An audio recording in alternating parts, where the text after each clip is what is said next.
नमस्कार देवियों और सज्जनों, प्रिय मित्रों और प्रभावी ढंग से जुड़ने और प्रभावित करने की इच्छा रखने वाले सभी लोगों। आज मैं आपके साथ एक ऐसे मूलभूत कौशल पर बात करने आया हूं जो हमारे जीवन के हर पहलू को आकार देता है। हमारे रिश्तों को, हमारे करियर को, हमारी खुशियों को और हमारी सफलताओं को। ये कौशल है, अपने संचार कौशल को बढ़ावा दें। ये सिर्फ शब्दों का आदान प्रदान नहीं है, ये विचारों, भावनाओं और इरादों को स्पष्टता, सहानुभूति और प्रभाव के साथ व्यक्त करने की एक कला है और दूसरों को समझने की क्षमता है। आज की दुनिया में, जहां सूचनाओं का अंबार है और संबंध तेजी से बदल रहे हैं, प्रभावी संचार की आवश्यकता पहले से कहीं अधिक है। हम अक्सर सोचते हैं कि हम संवाद कर रहे हैं, लेकिन क्या हम वास्तव में एक दूसरे को समझ रहे हैं? क्या हमारे संदेश स्पष्ट रूप से प्राप्त हो रहे हैं? क्या हम दूसरों की बात सुन रहे हैं और उन्हें महसूस कर रहे हैं? अक्सर हम गलतफहमी, संघर्ष और छूटे हुए अवसरों के चक्र में फंस जाते हैं क्योंकि हमने संचार की सच्ची शक्ति को नहीं समझा होता है। अपने संचार कौशल को बढ़ावा दें का सिद्धांत हमें एक वैकल्पिक मार्ग प्रदान करता है। एक ऐसा मार्ग जो हमें सिखाता है कि कैसे हम अपने विचारों को प्रभावी ढंग से व्यक्त कर सकते हैं, कैसे हम दूसरों को गहराई से समझ सकते हैं और कैसे हम अपने संचार के माध्यम से विश्वास, संबंध और प्रभाव का निर्माण कर सकते हैं। ये हमें सिखाता है कि संचार केवल बोलने के बारे में नहीं है, बल्कि ये सुनने, समझने और जुड़ने के बारे में भी है। आज हम संचार कौशल के मुख्य सिद्धांतों को समझेंगे। कुछ प्रेरणादायक कहानियों के माध्यम से देखेंगे कि ये कौशल वास्तविक जीवन में कैसे लागू होता है, और सबसे महत्वपूर्ण, ये जानेंगे कि हम इस शक्तिशाली कला को अपने दैनिक जीवन में कैसे एकीकृत कर सकते हैं ताकि हम अपने जीवन में अधिकतम क्षमता को प्राप्त कर सकें। 1. संचार कौशल क्या हैं और उन्हें बढ़ावा देना क्यों आवश्यक है? संचार कौशल केवल धारा प्रवाह बोलने या प्रभावशाली शब्दावली का उपयोग करने से कहीं अधिक हैं। ये वे क्षमताएं हैं जो हमें दूसरों के साथ प्रभावी ढंग से बातचीत करने, सूचना साझा करने और संबंध बनाने में मदद करती हैं। इसमें शामिल हैं मौखिक संचार, स्पष्ट रूप से बोलना, सही शब्दों का चुनाव करना, आवाज के लहजे और गति को नियंत्रित करना।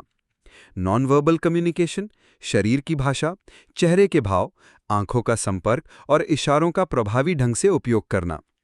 एक्टिव लिसनिंग, दूसरों की बात को ध्यान से सुनना, न केवल उनके शब्दों को बल्कि उनके पीछे की भावनाओं और इरादों को भी समझना। लिखित संचार, स्पष्ट, संक्षिप्त और प्रभावी ढंग से लिखना, ईमेल, रिपोर्ट, संदेश। सहानुभूति, दूसरों की भावनाओं, दृष्टिकोणों और अनुभवों को समझने और महसूस करने की क्षमता। प्रतिपुष्टि, रचनात्मक प्रतिपुष्टि प्रभावी ढंग से देना और उसे खुले मन से प्राप्त करना। संघर्ष समाधान, प्रभावी संचार के माध्यम से गलतफहमियों और संघर्षों को हल करना। अनुकूलशीलता, अपनी संचार शैली को विभिन्न दर्शकों, स्थितियों और संदर्भों के अनुसार ढालना। संचार कौशल को बढ़ावा देना क्यों आवश्यक है? मजबूत संबंध, व्यक्तिगत और व्यावसायिक दोनों संबंधों में प्रभावी संचार विश्वास, समझ और गहरे संबंध बनाता है। गलतफहमियां कम होती हैं और आपसी सम्मान बढ़ता है।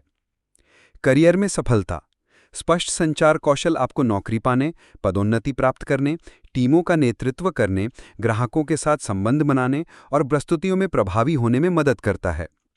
प्रभाव और नेतृत्व, प्रभावी संचार आपको दूसरों को प्रेरित करने, उनका मार्गदर्शन करने और उन्हें अपने विचारों का पालन करने के लिए प्रेरित करता है।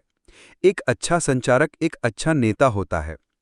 आत्मविश्वास, जब आप जानते हैं कि आप प्रभावी ढंग से संवाद कर सकते हैं, तो आपका आत्मविश्वास बढ़ता है। आप सामाजिक और व्यावसायिक स्थितियों में अधिक सहज महसूस करते हैं। समस्या समाधान, जटिल समस्याओं को हल करने के लिए अक्सर स्पष्ट संचार और विभिन्न दृष्टिकोणों को समझने की आवश्यकता होती है। प्रभावी संचार टीमों को एक साथ काम करने में मदद करता है। व्यक्तिगत विकास, संचार कौशल में सुधार आपको आत्म जागरूकता बढ़ाने, अपनी भावनाओं को बेहतर ढंग से व्यक्त करने और दूसरों के साथ अधिक प्रभावी ढंग से बातचीत करने में मदद करता है। खुशी और संतुष्टि, जब आप दूसरों के साथ प्रभावी ढंग से जुड़ सकते हैं, तो आप अपने जीवन में अधिक खुशी और संतुष्टि का अनुभव करते हैं। ये अलगाव की भावना को कम करता है। संक्षेप में, संचार कौशल को बढ़ावा देना हमें हमारी पूरी क्षमता तक पहुंचने और एक सार्थक और सफल जीवन जीने में मदद करता है। 2. संचार कौशल को बढ़ावा देने के रास्ते। संचार कौशल को बढ़ाना एक निरंतर प्रक्रिया है जिसमें कई महत्वपूर्ण पहलू शामिल होते हैं। नीचे कुछ प्रमुख मार्ग दिए गए हैं। क. सक्रिय श्रवण। ये संचार का एक अत्यंत आवश्यक परंतु अक्सर उपेक्षित पहलू है। इसका तात्पर्य केवल शब्दों को सुनने से नहीं, बल्कि पूरी भावना और आशय के साथ समझने से है। पूरा ध्यान दें। जब कोई बोल रहा हो तो मन और शरीर दोनों से उपस्थित रहें। मोबाइल या अन्य ध्यान भटकाने वाली चीजों से दूर रहें। स्पष्टीकरण लें। यदि कुछ स्पष्ट ना हो तो प्रश्न पूछें या दोहराकर पुष्टि करें। सहानुभूति प्रकट करें। वक्ता की भावना और दृष्टिकोण को समझने का प्रयास करें। ख. स्पष्टता और संक्षिप्तता। अपने विचारों को सुस्पष्ट, सरल और संक्षेप में व्यक्त करना अत्यंत आवश्यक है। पहले विचार करें। कुछ कहने से पहले ये तय करें कि आप क्या कहना चाहते हैं। मुख्य विषय पर आएं।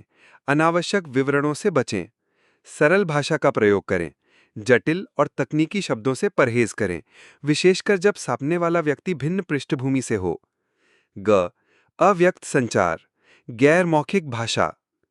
आपके शब्दों से अधिक आपकी भाव-भंगिमाएं, हाव-भाव और आवाज का प्रभाव पड़ता है। आंखों का संपर्क रखें। ये भरोसे और ईमानदारी का संकेत देता है। शरीर की मुद्रा सहज, खुली और आत्मविश्वासपूर्ण होनी चाहिए। चेहरे के भाव आपकी बातों के अनुरूप होने चाहिए। स्वर और गति आत्मविश्वास के साथ स्पष्ट और नियंत्रित बोलें। घ. सहानुभूति और भावनात्मक समझ। दूसरों की भावनाओं को समझना और उस अनुरूप संवाद करना प्रभावी संचार का महत्वपूर्ण पक्ष है। दूसरों की दृष्टि से सोचें। भावनाएं पहचानें। स्वयं और दूसरों की भावना को समझें और नियंत्रित करें। उत्तर दें। भावनाओं के अनुसार उचित प्रतिक्रिया दें। ड. परिस्थितियों के अनुसार ढलना। हर व्यक्ति और परिस्थिति अलग होती है, इसलिए संचार शैली में लचीलापन आवश्यक है। श्रोता को समझें, उनकी पृष्ठभूमि, रुचियां और जानकारी का स्तर जानें। परिस्थिति का मूल्यांकन करें। ये औपचारिक है या अनौपचारिक, उसी अनुसार संवाद करें। संचार का माध्यम चुनें। आमने सामने, पत्र या फोन, जो उपयुक्त हो। च. सुझाव देना और लेना। रचनात्मक सुझाव संवाद कौशल सुधारने का सशक्त माध्यम है। निर्माणात्मक सुझाव दें, व्यवहारिक और उद्देश्यपूर्ण ढंग से। खुले मन से स्वीकार करें। आलोचना को व्यक्तिगत नहीं मानें, इसे सीखने का अवसर समझें। 6. निरंतर अभ्यास। संचार एक कौशल है जो अभ्यास से ही निखरता है। प्रतिदिन अभ्यास करें। बातचीत के अवसर खोजें। सचेत अभ्यास करें। अपनी कमजोरियों पर कार्य करें। प्रगति पर नजर रखें। सुधार के संकेत पहचानें। 3. संचार कौशल के अवरोधक यानी दुश्मन। प्रभावी संचार को बाधित करने वाले कुछ प्रमुख अवरोधकों को पहचानना और दूर करना अत्यंत आवश्यक है। सक्रिय श्रवण की कमी, सामने वाले की बात ध्यान से न सुनना। अस्पष्टता और भ्रम, स्पष्टता का अभाव जिससे गलतफहमियां पैदा होती हैं। पूर्वाग्रह और धारणाएं, दूसरों के बारे में पहले से बनी राय रखना। भावनात्मक प्रतिक्रिया, उत्तेजना या क्रोध में प्रतिक्रिया देना। शारीरिक संकेतों की अनदेखी, चेहरे के हाव-भाव, शरीर की मुद्रा या स्वर की अनदेखी करना। अत्यधिक बोलना, दूसरों को बोलने का अवसर न देना। रक्षात्मक व्यवहार, आलोचना को व्यक्तिगत हमला मान लेना। लक्ष्य का अभाव, संवाद के उद्देश्य की स्पष्टता न होना। तकनीक पर अत्यधिक निर्भरता, केवल डिजिटल माध्यमों से संवाद कर मानवीय संपर्क को कमजोर करना। इन अवरोधकों को पहचानकर यदि हम उन पर कार्य करें तो न केवल हमारी संवाद क्षमता सुधरती है, बल्कि हमारे संबंधों की गुणवत्ता भी बेहतर होती है। 4. प्रेरणादायक कहानियां, संचार कौशल की शक्ति। अब आइए कुछ वास्तविक जीवन की कहानियों पर दृष्टि डालते हैं, जिन्होंने यह सिद्ध किया कि प्रभावी संचार कौशल न केवल संबंधों को सशक्त बनाता है, बल्कि पूरी दुनिया को भी बदल सकता है। कहानी 1, एक राष्ट्र को प्रेरित करना, महात्मा गांधी। महात्मा गांधी भारत के स्वतंत्रता संग्राम के महानायक थे, केवल अपने सिद्धांतों के लिए ही नहीं, बल्कि अपनी अविश्वसनीय संचार कला के लिए भी प्रसिद्ध थे। उन्होंने अपने सरल लेकिन सशक्त संवाद से लाखों लोगों को एकजुट किया और एक पूरी क्रांति का नेतृत्व किया। स्पष्टता और सादगी। गांधी जी ने हमेशा सरल भाषा का उपयोग किया। उनके विचार गूढ़ थे, लेकिन अभिव्यक्ति अत्यंत सहज और सामान्य जन की समझ में आने वाली होती थी। सहानुभूति और जुड़ाव। वे लोगों के बीच रहते थे, उनके जैसा जीवन जीते थे। यही उनके संचार की सबसे बड़ी शक्ति थी, लोगों से आत्मिक जुड़ाव। गैर मौखिक प्रभाव। उनका मौन, उनका पहनावा, उनकी उपस्थिति, सब कुछ एक संदेश था। वे बिना बोले भी बहुत कुछ कह जाते थे। धैर्यपूर्वक श्रवण। गांधी जी ने सबकी बात सुनी, चाहे वे किसान हों या नेता। उन्होंने सबकी भावनाओं का आदर किया। ईमानदारी और विश्वास। उनका हर शब्द सत्य पर आधारित होता था। यही कारण था कि लोग उन्हें आंख मूंद कर विश्वास करते थे। सीख। महात्मा गांधी की कहानी यह सिखाती है कि सच्चा संचार वही है जो दिल से निकलकर दिल तक पहुंचे। भाषा की भव्यता नहीं, बल्कि सादगी, सच्चाई और सहानुभूति ही वास्तविक संचार की नींव है। कहानी 2। एक कंपनी को बदलना। सत्या नडेला। जब सत्या नडेला ने माइक्रोसॉफ्ट के सीईओ के रूप में कार्यभार संभाला, तो कंपनी आंतरिक प्रतिस्पर्धा और ठहराव से जूझ रही थी, लेकिन उनकी संचार शैली ने एक नई ऊर्जा का संचार किया। दृष्टि की स्पष्टता। उन्होंने कंपनी का लक्ष्य बेहद सरल शब्दों में बताया, हर व्यक्ति और संगठन को सशक्त बनाना। सहानुभूति और सीखने की भावना। उन्होंने विकास मानसिकता को बढ़ावा दिया, जहां हर कर्मचारी की आवाज को महत्व दिया गया। पारदर्शिता और विनम्रता। उन्होंने कमजोरियों को छुपाया नहीं, बल्कि उन्हें स्वीकार किया। इसने विश्वास का वातावरण बनाया। सक्रिय श्रवण। नडेला ने कर्मचारियों, ग्राहकों और भागीदारों की जरूरतों को गंभीरता से सुना और समाधान दिए। भावनात्मक जुड़ाव। उन्होंने अपनी परिविष्ट कहानियां साझा कर खुद को सुलभ और मानवीय बनाया। सीख। सत्या नडेला की यात्रा यह दिखाती है कि नेतृत्व में संवाद केवल निर्देश देने का माध्यम नहीं, बल्कि प्रेरणा देने और संस्कृति को बदलने का शक्तिशाली उपकरण है। कहानी 3। एक बच्चे का जीवन बदलना। शिक्षिका अंजना और राहुल। यह कहानी एक शिक्षिका अंजना की है, जिन्होंने अपने धैर्य और संवेदनशील संवाद के माध्यम से एक अंतर्मुखी बच्चे राहुल का जीवन बदल दिया। गहराई से सुनना और समझना। अंजना जी ने राहुल की मौन भाषा को समझा, उसकी आंखों का डर और उसके मन का संकोच। सुरक्षित वातावरण बनाना। उन्होंने राहुल को बोलने के लिए मजबूर नहीं किया, बल्कि एक ऐसा वातावरण दिया जहां वह स्वयं खुल सके। व्यक्तिगत संबंध। उन्होंने उसकी रुचियों को समझा, कहानियों और चित्रों के माध्यम से उससे जुड़ाव बनाया। प्रशंसा और प्रोत्साहन। छोटी छोटी उपलब्धियों पर भी उन्होंने उसे सराहा, जिससे उसका आत्मविश्वास बढ़ा। अविचल विश्वास। जब सभी ने हार मान ली थी, तब भी उन्होंने राहुल पर विश्वास बनाए रखा। धीरे धीरे राहुल ने संवाद करना शुरू किया और फिर पूरी कक्षा में सक्रिय भागीदारी देने लगा। सीख।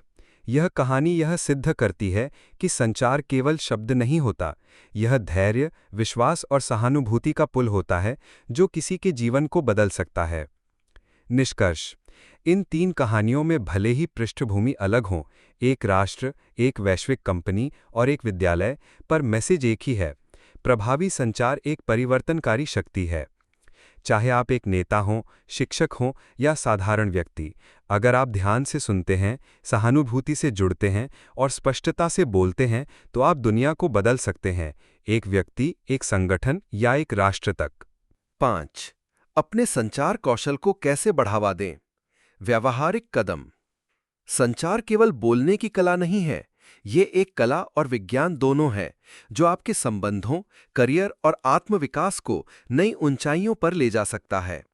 ये एक सतत अभ्यास है, लेकिन यदि सही दिशा में प्रयास किया जाए, तो यह पूरे जीवन को बदल सकता है। यहाँ कुछ व्यावहारिक और प्रभावशाली कदम हैं, जो आपके संचार कौशल को निखार सकते हैं। 1.